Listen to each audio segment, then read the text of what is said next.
The President hosted the United We Stand Summit to rally a whole of society response to prevent and recover from hate-fueled violence and to foster national unity. With that, Zeke, you want to kick us off?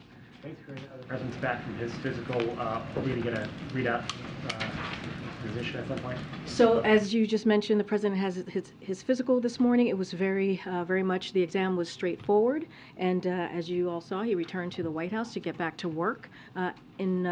Hopefully in a couple of hours later today, we will have a comprehensive written report from his doctor. This is going to be the same transparent way that we did it back in 2021. So you can expect to hear directly from his doctor via this comprehensive written report. And any flags in the physical? I don't want to get ahead of the doctor. As you saw, he just got back moments ago. They're working to finalize the memo. As soon as we have that for you all, we certainly will share that. And the President's getting remarks in about an hour or so on the unidentified objects that have been shot down, the Chinese spy surveillance program of the balloon. There's been that interagency review process on the way for last week. Is it safe to assume now that the President's speaking that review is now done? And should we expect to hear about these new procedures that you've been previewing the last couple of days? So let me just first say, I'm not going to get ahead of the President in his remarks, which will happen momentarily. He will speak about the United States response to the recent aerial objects. That includes our decisive response to China's high-altitude surveillance balloon, and the President putting the safety and security of the American people always first. So that's what you'll hear from him, but I'm not going to get ahead of the details. As far as it relates to the interagency team, they are continuing to work intensively on putting forth parameters to what, this is something that the President asked them to do. So that is continuing, that work is continuing, but you will hear from the President and he'll give an update on what has occurred over the last several days. And just briefly, last night there were reports of the FBI searched the University of Delaware, the President's papers there from his time in the Senate. Did the President consent to that search? So I understand the questions. I know there are going to be a few more questions about that. I'm going to say from here, as I have been for the past couple of weeks, we're going to continue to be prudent. I will not give any comments about this ongoing investigation. I would refer you to the Department of Justice. Oh, welcome. I haven't seen you here in a long time. No, it's been a minute. Yeah. Good to see you. Good to see you as well. On the searches, regarding searches at the University of Delaware, is there any other office space President Biden kept his records from the time he was vice president to now? Again, I'm going to respond just the same way I just did with Zeke, is we're just going to continue to be consistent here, and I'm just not going to respond to or give comment to what's occurring right now with that investigation, and refer you to the Department of Justice. Okay, can you say the prompt of the search? Again, I would refer you to the Department of Justice. One on Nikki Haley, who is now running for president. She is calling for mental competency tests for politicians 75 and up, clearly a dig at the current president. In her first speech, since announcing her run, she said America is not past our prime, it's just that our politicians are past theirs. We won't win the 21st century if we keep trusting politicians from the 20th century. Does the President have any response to that statement? So I'll say this, again, I'm going to be very careful as I am when speaking about a candidate. She's currently, as you all know, a candidate for 2024, so I am covered by the Hatch Act, so I'm not going to speak to her directly in her comments specifically, but I will say this more broadly. We've heard these types of attacks or remarks before, and if you go back to 2020, they said that the President couldn't do it in 2020 and attacked him there, and he beat them. In 2021, when he entered the White House and worked to do his best to turn everything around with the economy tanking, with no COVID, real COVID comprehensive response, the President got to work and was able to pass the American Rescue Plan with the help of Democrats in Congress. And guess what? They turned around the economy, and he beat them there too. In 2022, when everyone was talking about a red wave and saying that we were going to get another shellacking, if you will, the President beat them at their own game there as well. And so I don't know, maybe they've forgotten, maybe they're forgetting the wins that this President has had over the last couple of years, but I'm happy to remind them anytime. Thank you. Good. Thanks, Karine. The Israeli cabinet has voted to expand the Israeli settlements into the West Bank. What's the Biden administration's position on that? So a couple of things on that, on those reporting or what we've seen. We are deeply dismayed by Israelis' announcement that they will advance thousands of new settlements and retroactively legalize 9 outposts in the West Bank that were until now illegal under Israeli law. The United States strongly opposes these unilateral measures, which exacerbates tensions, harm trust between the parties, and undermine the geographic viability of the two-state solution. During his recent trip to Israel, Secretary Blinken was clear that all parties should refrain from actions that heighten tensions and take us further away from peace. Settlement construction and expansion in the heart of the West Bank to include the legalization of outposts creates facts on the ground that undermine a two-state solution. It has been long-standing U.S. policy under both Republican and Democratic administrations that settlements are counterproductive to the cause of peace. The Biden administration maintains this firm opposition to the settlement expansion, and that is where we are with that at this time. One other topic. Has the White House been in touch with Senator Manchin about his comments or his push that there should be talks about the debt ceiling and a reduction in So I'll spending? say more broadly, our team here is in regular communication with Senator Manchin. We've had clearly close relationship with him and working on key historic pieces of legislation over the past 2 years.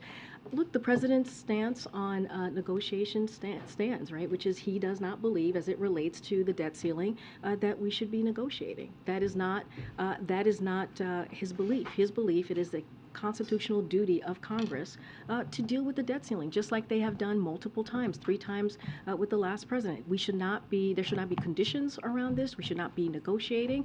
And again, if they want to talk about ways to lower the deficit, like the president has done the last 2 years, $1.7 trillion, the president has said, he said yesterday in his State of the Union address that his fiscal plan, his budget will lower the deficit by another $2 trillion. Clearly we'll have more to share on March 9th. He's willing to have that conversation. He's willing to see what Republicans are going to put forward and how they see dealing with the budget in a fiscally responsible way. But as it comes to the debt ceiling, we're going to continue to be where we are. He mentioned this yesterday in his speech, which is he doesn't believe that we should be negotiating. Another UK administrator was visiting East Palestine today. I was wondering, the Ohio governor was talking about efforts to federal support, said that they still have not gotten an indication from FEMA that they could get support at this point. What are the hurdles there that you guys see on the administration side? So the governor, as you mentioned today, asked for additional public health testing and assessments. We're deploying teams from HHS and the CDC now. As you all know, these needs are much more expansive than what FEMA can meet. And so FEMA is on the front lines when there is a hurricane or tornado. As you know, you've seen the president visit devastated areas across the country. This situation is very different. And so that doesn't mean FEMA isn't supporting response. They indeed are. This is a multiple agency response that are folks that are involved, as I just mentioned, HHS, CDC, EPA as well.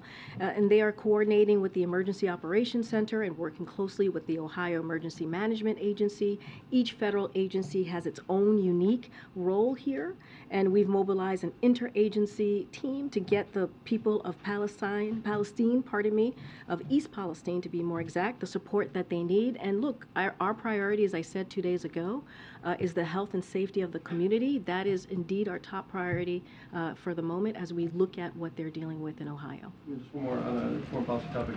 China yesterday warned or threatened, I guess, of countermeasures against U.S. entities in response to the shoot-down of their spy balloon. Today they sanctioned 2 U.S. defense contractors. Is there any response there, and what does this mean for the bilateral relationship? So the way that we see that there's the sanctions that you just mentioned is that these are symbolic and measures and unnecessary. That's how we view them. And look, China can speak to their own actions, but again, we see them as symbolic and unnecessary. Go ahead, Michael. Thanks, Karine. The other mic.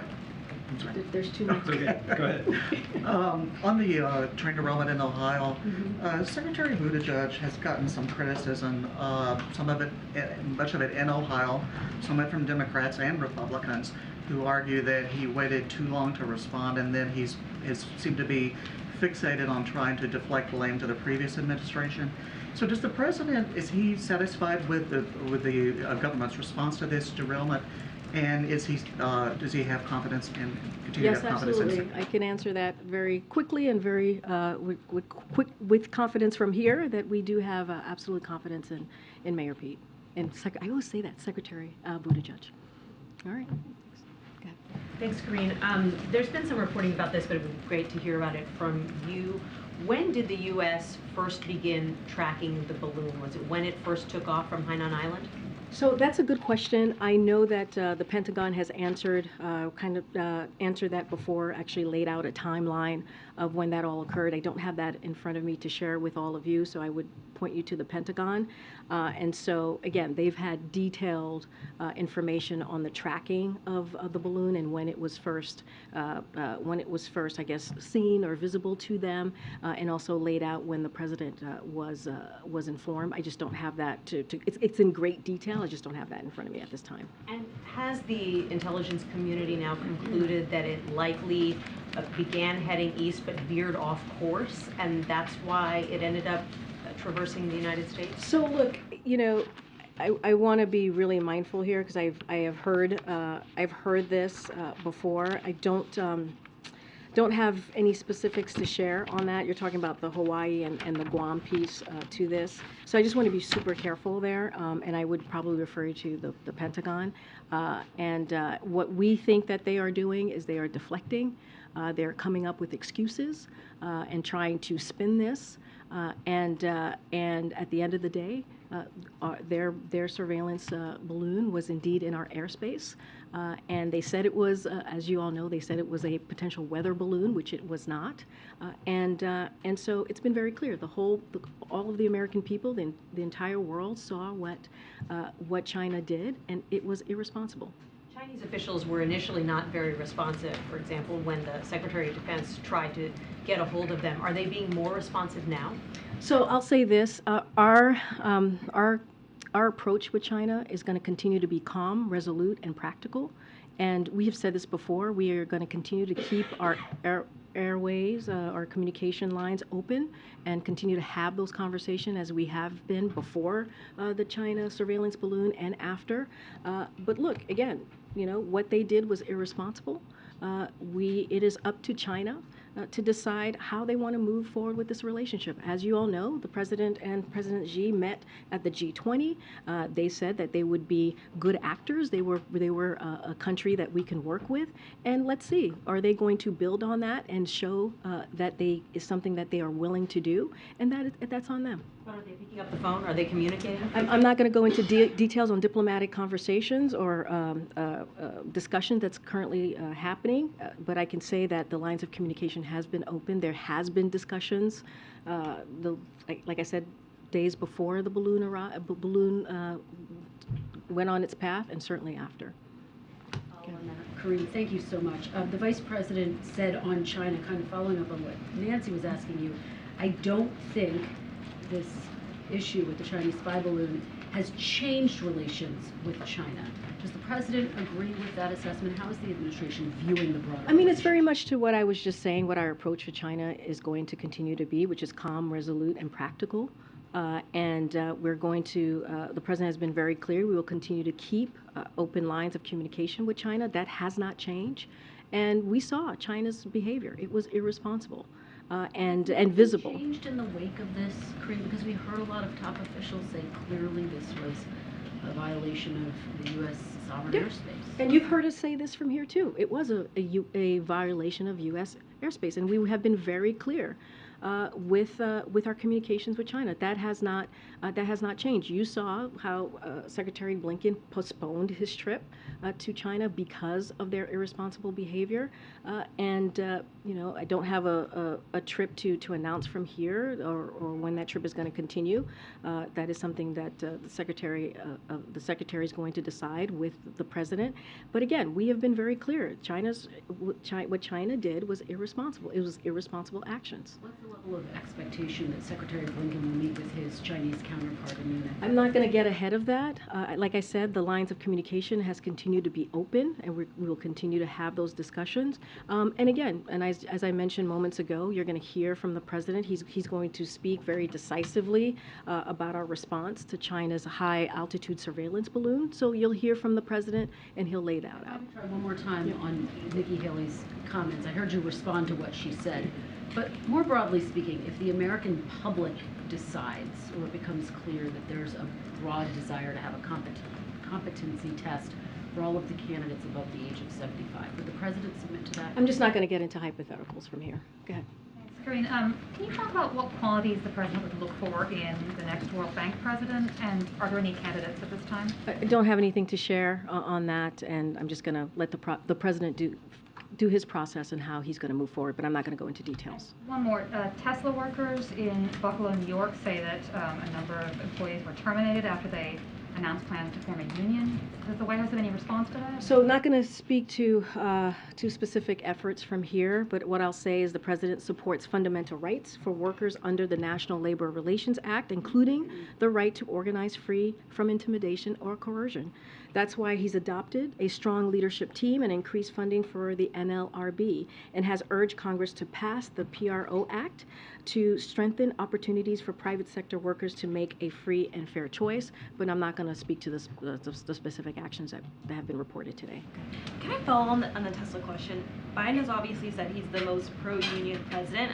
I mean, does he think that Tesla acted inappropriately or illegally? I hear the question. I'm just going to say that we're just not going to speak specifically to those actions, but clearly the president supports the rights for workers under the NLR Act. So I'll just leave it there. And then just another one on the Till screening later. Can you say who from the administration or from the family will be actually in attendance, or maybe some of the cast? I mentioned that there will be some members of the cast there, some civil rights leaders there, some members of the family will be there. Just don't have a list to share with you at this time. But this is something that the President and the First Lady is very much looking forward to it. Remember, we are in Black History Month, and we think it's important to screen this movie, a very incredibly powerful movie. As you know, Emmett Till was part of the reason the civil rights movement started. And so we are very much looking to welcoming the family, civil rights leaders, and also the cast here. Can you give an update on efforts to recover debris from the 3 unidentified floating objects? So as we have mentioned before, because of the weather condition, it has been very difficult to get the debris. And so we are, allowing the Pentagon and the Department of Defense to do their work in trying to bring the debris that is clearly in the water to the ground. And so we just don't have much to share there. But what I can say is when I've been asked what are they exactly, well, we can't definitively say without analyzing the debris what these objects were so far. We haven't seen any indication of anything that points specifically to the idea that these 3 objects were part of the PRC surveillance program, or that they were definitively involved in external intelligence collection efforts against the United States. We can also rule out that they were operated by the U.S. government. Right now, the intelligence community is considering, and I've said this before, you've heard my colleagues from NSC say this before as well, is that they could be tied to commercial or research entities, and benign. Efforts are actively underway at all sites to find what is left of these objects so that we can better understand them. The president has directed his team to make sure that we're briefing Congress on a regular basis, as you have seen us do the last 2 days. But again, because of the weather, because it is February and it has been very difficult to get the debris from the objects, it has taken us some time. As the president plans this trip to Poland, polls indicate that public support is shifting away from the war in Ukraine, or at least that there's growing public concern that too much is being spent on this war helping Ukraine. Is part of the goal of the president's speech to speak to a domestic audience, or is this primarily about the global, meeting with leaders? I would say more broadly, anytime the president speaks, he's clearly speaking as well to the American people, even if he's abroad. And so I think that's always important to note. Look, this is going to be the 1 year he's going there ahead of the 1 year anniversary and sending a strong message of solidarity. And the president understand and to reaffirm, right, our support for the Ukrainian people as they're fighting back against a brutal war that Russia started almost a year ago. And the president believes it's important to show that solidarity. It's important to show our partnership and that we are indeed supporting our NATO allies.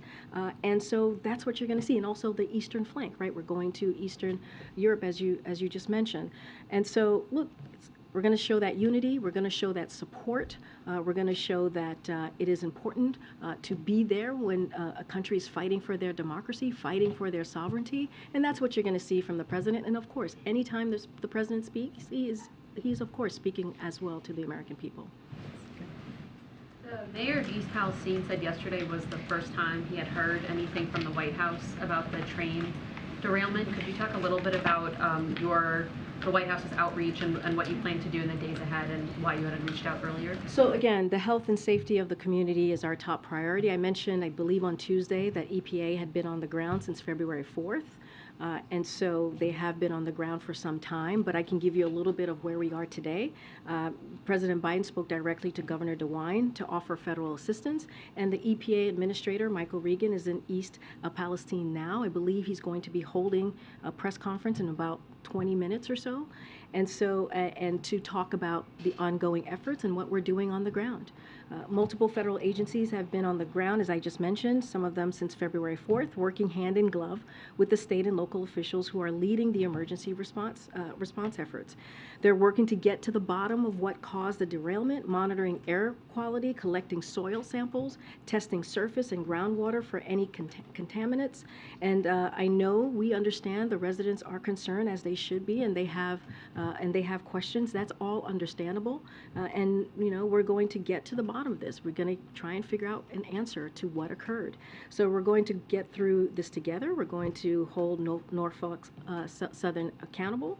And right now, listen to our message to folks in Ohio in that area is to listen to your state and local officials. It is important to listen to them, to allow them to do their work, and we are going to do everything that we can to keep that community healthy and safe and get to the bottom of this as well. Okay. Thank you, Karine. About the President's health, more broadly than the doctor's report and so on that we're waiting for, can you speak to how confident he is that he's going to feel up to it, he's going to feel good getting up in the morning to do this job, very grueling job, not just today or even in 2 years to finish out this term, but in 6 years from today, when he would obviously be 86? Yes. Yeah. Yes. What? Yes, you asked me if he's going to be up to it. Yes. No. I asked, does he express how confident he is? I mean, look, we get this question a lot, as you all know, and here's what I have to say about it. The president always says this, which is watch him. And if you watch him, you'll see that he has a grueling schedule that he keeps up with, that sometimes some of us are not able to keep up with. He was State of the Union. I believe he spent 90 minutes speaking to congressional members in front of him, to the American people. After that, he spent an hour shaking hands and saying hello and greeting the congressional members and their guests. And this is a president that works day in and day out, in a grueling fashion, with a grueling schedule, and delivers. And let's not forget, it is interesting that we get this question about this president, who has had one of the most historical presidency in his first 2 years than any other president, almost any other president. And you think about the historic pieces of legislation that he's gotten through that many have made jokes about. You think about the bipartisan legislation, bipartisan infrastructure law that, the last guy joked every week that it was infrastructure week and could not get it done. Many presidents tried to get that done and could not get it done. And this president did it in a bipartisan way. And there's a long list that I can go through. I know you guys don't want to hear me go through them at this time, but we have talked about them over and over and over again. And it is surprising that we get this question when you look at this record of this president and what he has been able to do and deliver for the American people. And he is able to do that because he's clearly capable in so many ways and so many levels. And he's going to continue to do that in the years coming. Okay. Thank you. There is an interagency delegation that's visiting Riyadh, Saudi Arabia currently, and they're meeting with high-level officials from GCC countries. Is the meeting meant to counter Iran activities in the region? Is it strengthening the relationship with the GCC countries, especially in counterterrorism? So yes, I saw that the delegation.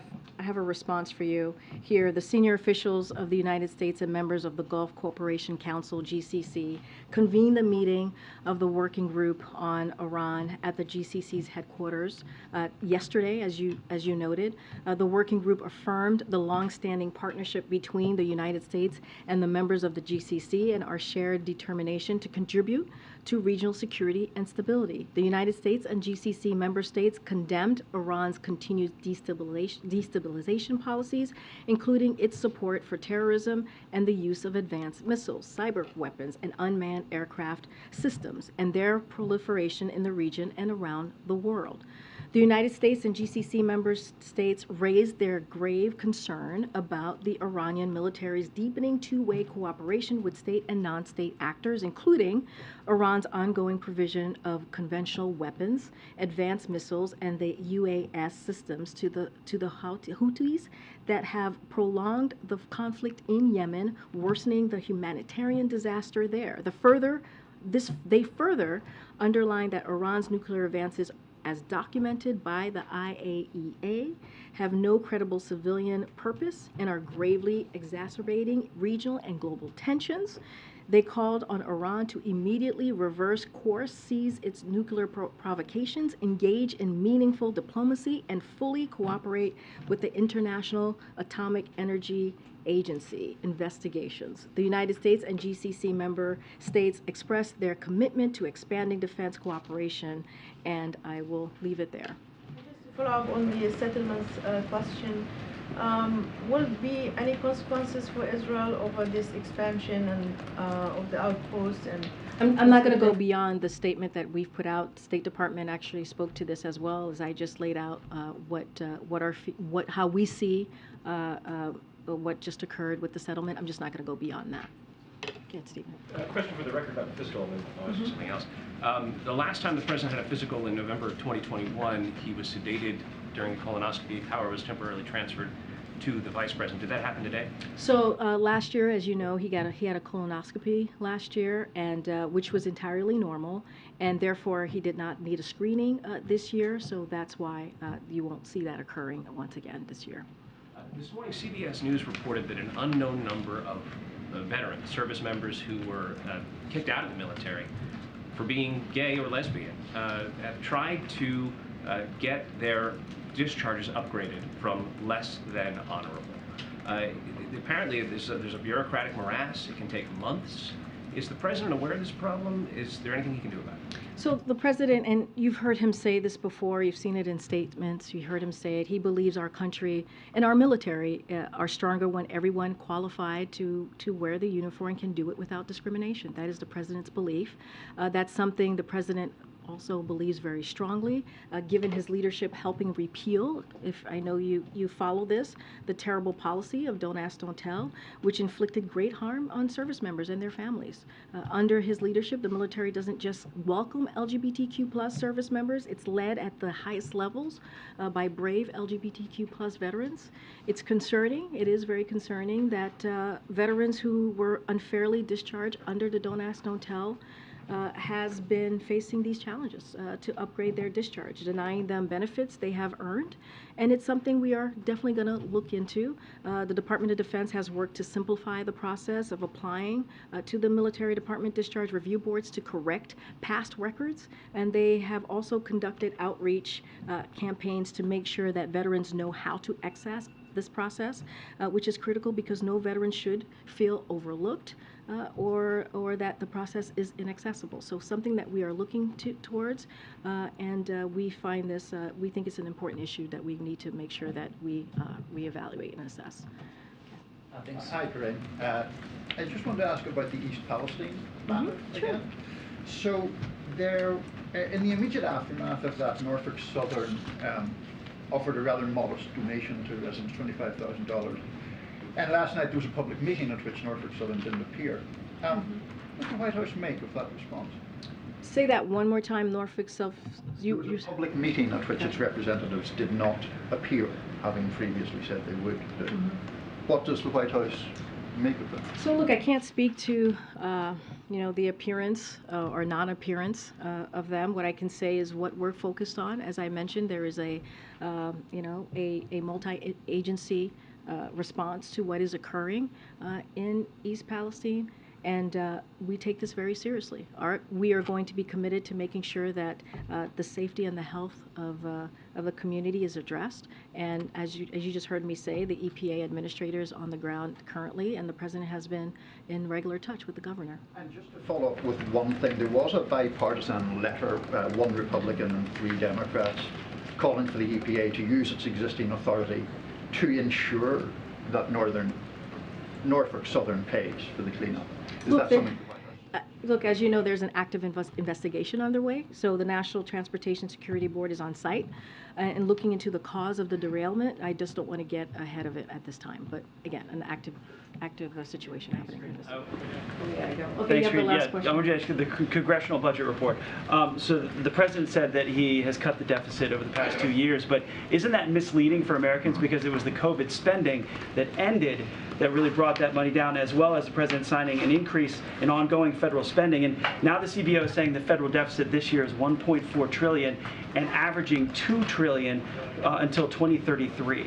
So look, the president has long made reducing the deficit and being fiscally responsible as a priority. He did that as a president. He believed that as vice president, and something he believed as a senator. And I think look no further than his speech yesterday. Look no further also, I guess, his speech, the State of the Union, where he said that he's going to continue to cut the deficit by $2 trillion in the upcoming fiscal year 2024 budget. And that's something that you all are going to see on March 9th when he puts forth his budget. And this is something that the president is completely committed to, and he has proven that he can do it just the last 2 years. But here's the thing. You have congressional Republicans who want to increase the deficit by $3 trillion. When you think about repealing the Inflation Reduction Act, when you think about extending the Trump tax cuts, that is $3 trillion that they are looking to balloon the deficit. And so their plan actually doesn't help what they're listing out that they want to do, and they also want to give tax cuts to the wealthy. That is what they want to do. That is how they're moving forward. The president has been very clear. You see it in his record, $1.7 trillion, and then you're going to see it again when he puts his budget out on March 9th. Are there spending cuts in that budget as I'm well not as going tax to get ahead of the increases? president. I'm just saying what he laid out to all of you yesterday, $2 trillion. He's going to lower the deficit, and that shows fiscal responsibility, and that's something that the president has talked about as vice president, as senator, and he's shown it. He has the receipts. Thank you, everybody. See you tomorrow. Karine, has the president talked about visiting with Palestine?